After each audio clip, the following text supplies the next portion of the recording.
The architecture of power, symbolism, law, and the corporate state. 1. The invisible language of symbols. Human beings often pass by symbols without ever pausing to recognize what they mean. Flags, corporate logos, coats of arms, and governmental seals form an entire visual language that speaks to power, authority, and control.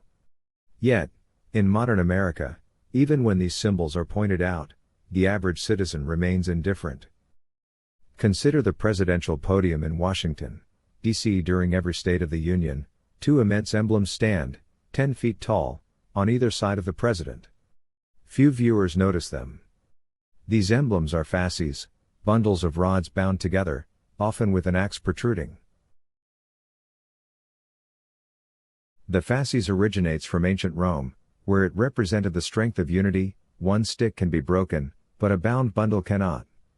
Adopted by fascist Italy and subtly preserved in American iconography, the fasces remains an enduring symbol of consolidated authority. That it appears behind the president while addressing the nation should invite reflection, yet it rarely does. Footnote 1. The fasces, Latin, bundle, were carried by Roman lictors as symbols of a magistrate's authority, representing both jurisdiction and the power to punish. Its placement in the U.S. Capitol is a deliberate continuation of Roman Republican and imperial imagery. 2. The corporate nation, the United States as a company. Most Americans believe the United States of America is a republic in the constitutional sense. Yet in law, United States is also the name of a corporation, a privately chartered entity incorporated in the late 19th century. Every corporation requires officers under corporate law, a president, vice president, and secretary-treasurer.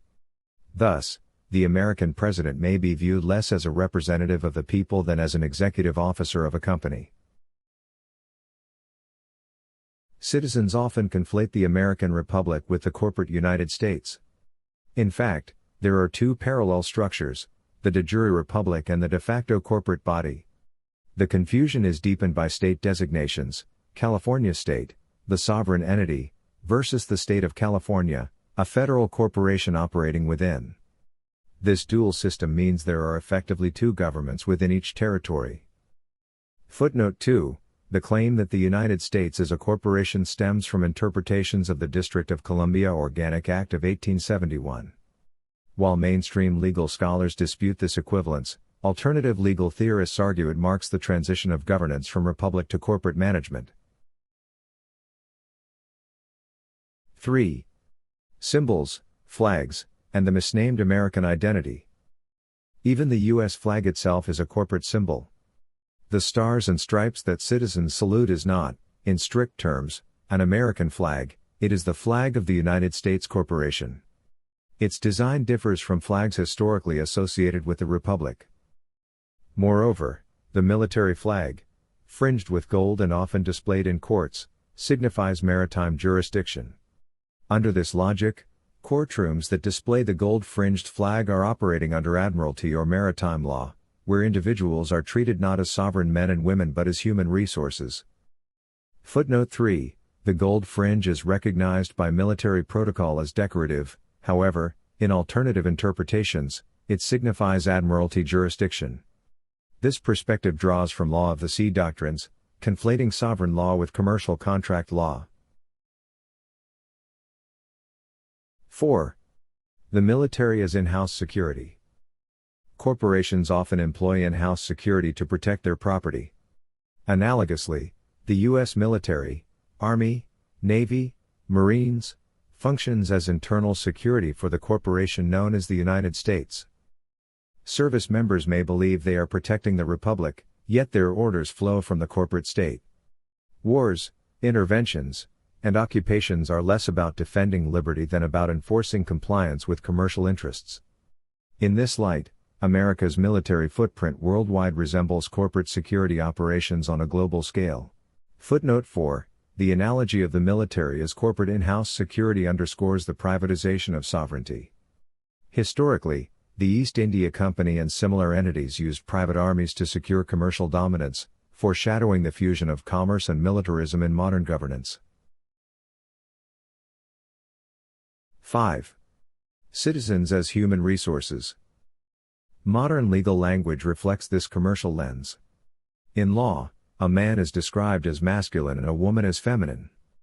By contrast, male and female are terms applied to animals. Identity documents, driver's licenses, passports, uniformly classify persons as male or female, suggesting legal treatment as chattel rather than sovereign beings. Birth certificates function as securities, traded as instruments on financial markets. In this sense, every citizen's body becomes collateral, an asset underpinning debt-based finance. Footnote 5. The concept of birth certificates as securities derives from the strawman theory, which interprets birth registration as the creation of a corporate entity traded on markets. While not recognized in orthodox legal practice, the theory illustrates critiques of commodification of persons under commercial law. 6. Entertainment as political distraction. Americans, the speaker observes, are treated as children, distracted by sports, games, and entertainment while governance occurs in secrecy. The metaphor is telling: just as children were told to go outside and play ball so that adults could converse privately, citizens are encouraged to immerse themselves in spectacle while politicians conduct adult business behind closed doors. Thus, the president throws the first pitch not out of love for baseball but as symbolic reassurance. The parent plays briefly with the children before retreating to real matters of state. Footnote 6. The critique of sports as distraction echoes the Roman practice of panem et circenses, bread and circuses, whereby emperors pacified the populace through spectacle while consolidating power. 7. Ancient symbolism, the eagle and the sun. The eagle is among the most ancient symbols of power.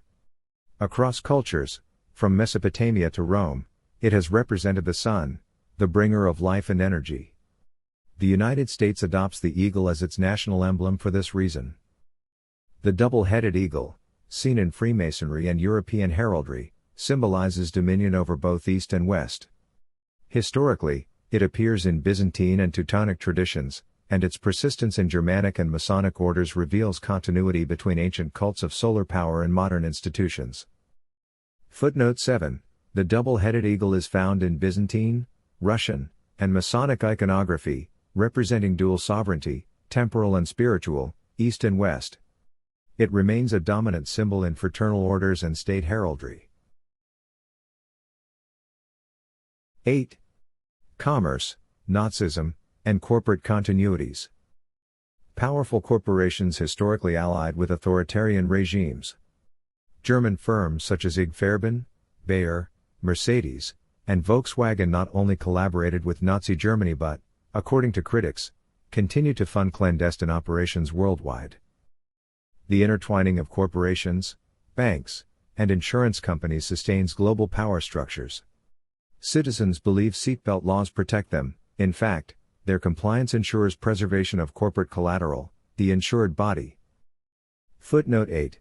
IG Farben, later dissolved after the Nuremberg trials, was central to Nazi war production. Its successor firms, Bayer, BASF, Hoechst, re-emerged as global pharmaceutical giants. Insurance companies, as major bank shareholders, illustrate the interdependence of finance and human regulation. 9. The illusion of politics. American politics is confined to a binary, Democrat or Republican, left-wing or right-wing. This structure mirrors the Roman eagle, which has only two wings. A true third party cannot emerge, for the architecture of control is designed to ensure oscillation between two controlled options. Thus, political debate becomes theater.